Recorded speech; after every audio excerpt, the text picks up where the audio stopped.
because if we don't, they will keep doing this in future. There will be another attack in order to justify another unjustifiable war.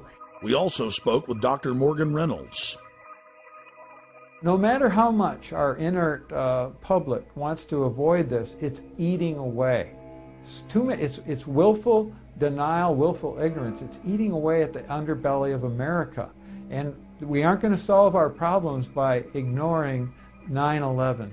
The biggest smoking gun then and now is WTC-7. How can anyone watch it without some kind of a psyop or verbiage accompanying it and not look at that and say, hey, that building was just demolished, just the way the Las Vegas Sands was, or the Seattle Stadium, etc. Just there's no way around that. Here we are in so-called broad daylight. It's 5:20 p.m. and we've got cameras on it. And what other explanation can there be for this very conventional-looking collapse when under 7 seconds? There's just has crime, inside job written all over it. We need real convictions. We need arrests. We need prosecutions.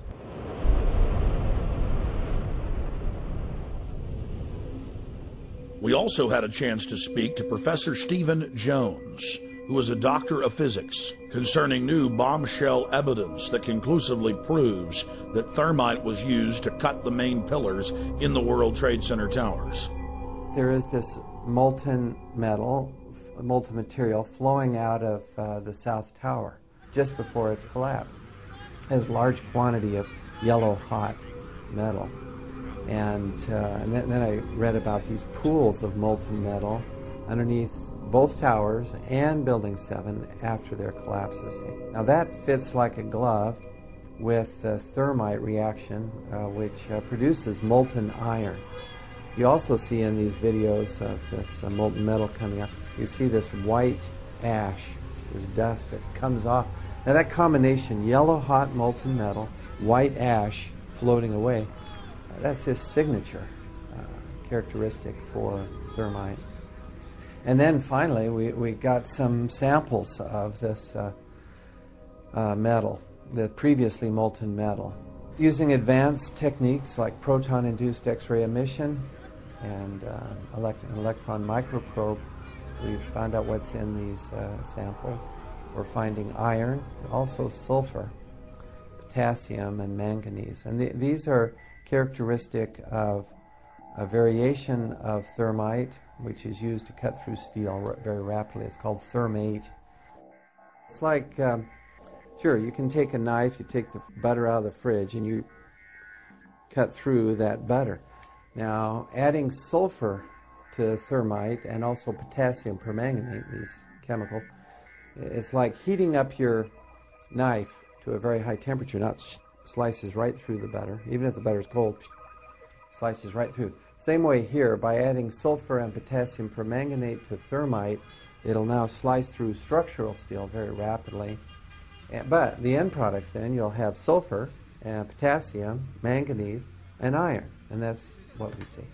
Thermite had to be planted in the buildings, which of course implies directly an inside job. Someone had to have access into the buildings. You'd get down below and you'd see molten steel running down the channel rails, like you're in a foundry. Yeah, like lava. From a volcano. We spoke with former Minnesota Governor Jesse Ventura to get his perspective on 9/11. Ventura has told the press that he is so concerned about the attack on the Bill of Rights in this country that he has now moved to Mexico and believes the country is sliding into full-bore fascism.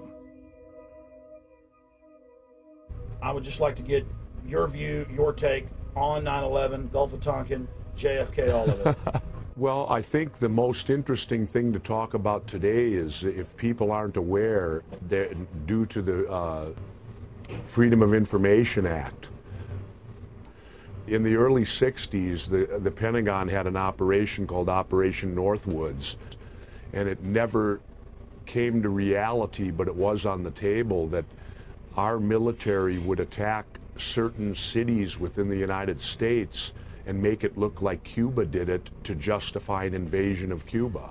It never happened, but just the simple fact that they contemplated it and it was actually on the table in the Pentagon, I find that just very disturbing, that they would, even consider using our military to try to justify an invasion of another country.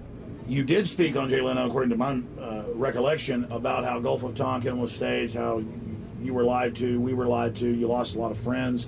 What was it like to learn that they had staged an event that didn't really happen to bring us into full-scale war in '64? What was it like when you realized that and you learned that? Well, it was very disappointing to believe in your country that they would lie to you to get into a war, that they would perpetrate a lie and that the media would go along with it. It's a real eye-opener, and you realize that if they would do it in the 60s, they'll do it again. If it works once, it'll work again. Government very much operates that way, and I really learned about it when McNamara did his tour with film and he came to Harvard when I was teaching there, and they pretty much had to lock me up in a room so that I wouldn't confront him. And what would you say to him if you were in a room with him? I would ask him why we were lied to and what the purpose was for it. The one thing I do question on 9/11 is the fact that if anyone's familiar with the Payne Stewart, the golfer, and when he died, he was flying in a private plane and they lost contact with that private plane out of Florida, and within 30 minutes they had a fighter jet up on the wing. And that fighter stayed with it all the way till it crashed, making sure that it didn't harm anyone. And the thing I questioned on 9/11 was simply the fact, where were our planes? When all of this was going on and planes were being hijacked an hour apart, and there were 4 of them that cover about a 6-hour space, at no time, to my knowledge, did we have any fighter planes up in the air. Why? Well, the default position is to send up fighters. Right. Why weren't they?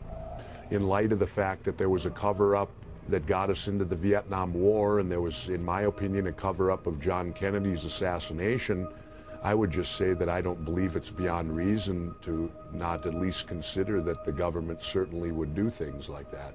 Then in mid-March of 2006, actor Charlie Sheen went public on my syndicated radio show and simply called for a new independent investigation and questioned the official story. Sheen knew that the establishment lapdogs would attack his personal past, whether real or manufactured, instead of challenging him on the facts. So Charles Sheen preemptively challenged them to challenge him on the facts, something they steadfastly refused to do. Literally hundreds of vicious hit pieces were written in newspapers worldwide. Every old rumor was dredged up and thrown at Sheen, and a fresh raft of allegations was launched at him. The only national television program that was fair in its presentation was Showbiz Tonight with A.J. Hammer on CNN.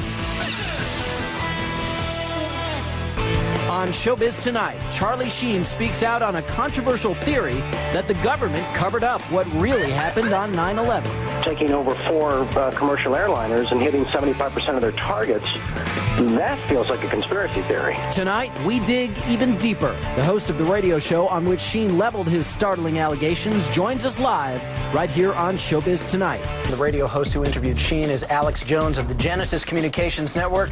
Alex joins me live from Austin, Texas to talk about Sheen's riveting comments. Alex, as I mentioned, the response that we got from doing this story last night, absolutely shocking. So I want to know how it actually all came about. How did the interview with Charlie Sheen actually happen? Did you guys reach out to him? Did he call you? What was the deal?